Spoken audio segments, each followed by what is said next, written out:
അമേരിക്കയിലെ അയോവ സ്റ്റേറ്റിൽ ഫെയർഫീൽഡ് എന്ന് പറയുന്ന സ്ഥലമുണ്ട്.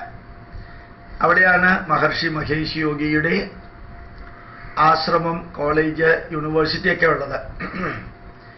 ആ ഫെയർഫീൽഡ് എന്ന് പറയുന്ന സ്ഥലത്ത് 4000-ഓളം വീടുകളുണ്ട്. ആ 4000-ഓളം വീടുകളും ഭാരതീയ വാസ്തുപ്രകാരം ഉണ്ടാക്കിയിരിക്കുന്നതാണ്. അവിടെയുള്ളവരൊക്കെ മഹർഷി മഹേഷ് യോഗിയുടെ യൂണിവേഴ്സിറ്റിയുമായിട്ട് ബന്ധപ്പെട്ടിരിക്കുന്നു. അമേരിക്കയിൽ ഏറ്റവും കൂടുതൽ റാങ്ക് കിട്ടുന്ന സ്റ്റുഡൻസ് മഹർഷി മഹേഷ് യോഗിയുടെ യൂണിവേഴ്സിറ്റിയിൽ പഠിക്കുന്ന വിദ്യാർത്ഥികളാണ്. ഈ ഫെയർഫീൽഡിൽ വീടുകളിൽ ഒന്നിനും താക്കോലും പൂട്ടും ഇല്ല. ആർക്ക് വേണമെങ്കിലും അകത്തേക്ക് കയറാം. വളരെ ഗംഭീരമായിട്ടുള്ളതാണ്. ഫെയർഫീൽഡിൽ വെജിറ്റേറിയൻ ഹോട്ടൽ മാത്രമേ ഉള്ളൂ, നോൺ വെജിറ്റേറിയൻ ഹോട്ടലുകളില്ല. അവിടെയുള്ള കുറേ പള്ളികൾ, ആ പള്ളികളെല്ലാം ഡിമോളിഷ് ചെയ്തിട്ടുണ്ട്. അതൊക്കെ അമ്പലങ്ങളാക്കിയിട്ടുണ്ട്. അവിടെയൊക്കെ അമ്പലങ്ങളും പ്രാർത്ഥനാലയങ്ങളും സ്കൂളുകളും ഒക്കെ ആയിട്ടാണ് ഫെയർഫീൽഡിൽ ഇരിക്കുന്നത്. അവിടുത്തെ കറൻസി പോലും കോടതി അംഗീകരിച്ചിരിക്കുന്ന റാം, ശ്രീരാമന്റെ പേര് റാം എന്നുള്ളതാണ്. 1, 5, 10 നോട്ടുകളാണുള്ളത്.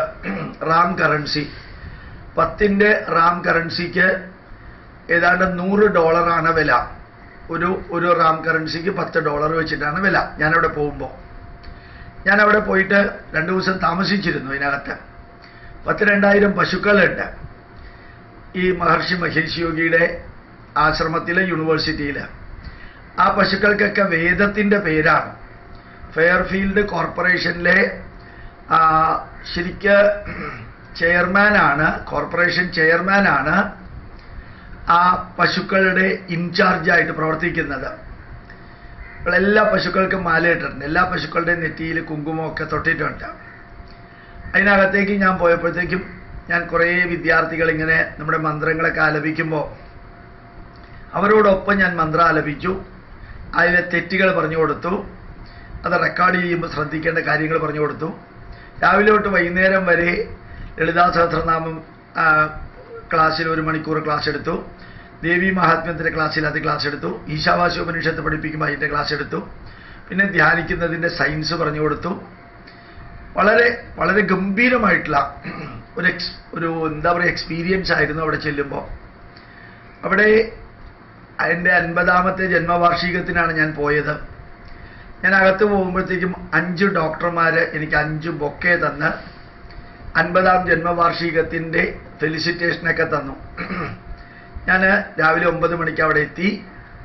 അവിടെ മുഴുവനും കറങ്ങി ഉച്ചയായപ്പോൾ ഒരു സ്ത്രീ എൻ്റെ അടുത്ത് വന്ന് പറഞ്ഞു, നിങ്ങളുടെ ഡേറ്റ് ഓഫ് ബർത്ത് ഇന്നല്ല, അത് തെറ്റാണ്. ശരിക്കും എൻ്റെ official date of birth November മാസം 20ാം തീയതിയാണ് ഒഫീഷ്യൽ ഡേറ്റ് ഓഫ് ബർത്ത്. പക്ഷേ ശരിക്ക് ജനിച്ചത് ഇടവമാസത്തിലെ തിരുവോണം ജൂൺ മാസം 6ാം തീയതിയാണ്. അപ്പോൾ ആ ജൂൺ 6ഉം നവംബർ 20ഉം ഈ സ്ത്രീ എൻ്റെ അടുത്ത് വന്ന് പറഞ്ഞു, നിങ്ങളുടെ ഡേറ്റ് ഓഫ് ബർത്ത് തെറ്റാണ്. ഞാൻ വെറുതെ ചോദിച്ചു, അതെന്താ അങ്ങനെ പറയാൻ കാരണം? അപ്പോൾ അവർ പറഞ്ഞു, നിങ്ങൾ ഇതിനകത്ത് കയറിയത് മുതൽക്ക് നിങ്ങളുടെ ബോഡി ലാംഗ്വേജ്, നിങ്ങൾ സംസാരിക്കുന്ന രീതി, നിങ്ങൾ വേദമന്ത്രം ആലപിക്കുന്ന രീതി, നിങ്ങളുടെ ബിഹേവിയർ, നിങ്ങൾ ഇരിക്കുന്നത്, നിങ്ങൾ നടക്കുന്നത്, നിങ്ങൾ ലെക്ചർ നടത്തുന്നത്, അതിൻ്റെ കണ്ടന്റ്, ഇതെല്ലാം ശ്രദ്ധിച്ച് വേദിക് അസ്ട്രോളജി വെച്ച് നിങ്ങളുടെ എല്ലാ പാരാമീറ്ററുകളും ഞങ്ങൾ അനലൈസ് ചെയ്തപ്പോൾ ഇതല്ല നിങ്ങളുടെ ജാതകം എന്ന് പറഞ്ഞ ആ സ്ത്രീ ഒരു ജാതകം എനിക്ക് വരച്ച് കാണിച്ചു തന്നു. എൻ്റെ ജാതക തലക്കുറി രാശിചക്രം വരച്ച് കാണിച്ചു തന്നു. 90% അത് കറക്റ്റായിരുന്നു. എനിക്ക് അത്ഭുതം തോന്നി. മഹർഷി മഹേഷ് യോഗിയുടെ യൂണിവേഴ്സിറ്റിയിൽ ഈ വേദിക് അസ്ട്രോളജി, ഇവിടെ വേദിക് അസ്ട്രോളജിയുടെ ഒരു വലിയ മ്യൂസിയം ഉണ്ട്. നല്ല അസലായിട്ടുള്ള മ്യൂസിയം, ജന്തർ മന്തർ, അതൊക്കെ അതിനകത്തുണ്ട്. അങ്ങനെ കുറേ അനുഭവങ്ങളുടെ പരമ്പരയായിരുന്നു അവിടെ. ആയുർവേദത്തിൻ്റെ ഹോസ്പിറ്റലുണ്ട്, ആയുർവേദത്തിൻ്റെ പിഴിച്ചിലുണ്ട്, ആയുർവേദം ടൈപ്പ് ഗസ്റ്റ് ഹൗസ് ഉണ്ട്, പ്യുവർ വെജിറ്റേറിയൻ ആണ്. അവിടെ നല്ല ട്രാൻസ്ഡെൻഡൽ മെഡിറ്റേഷൻ നടത്തുന്ന സെൻ്ററുകളുണ്ട്.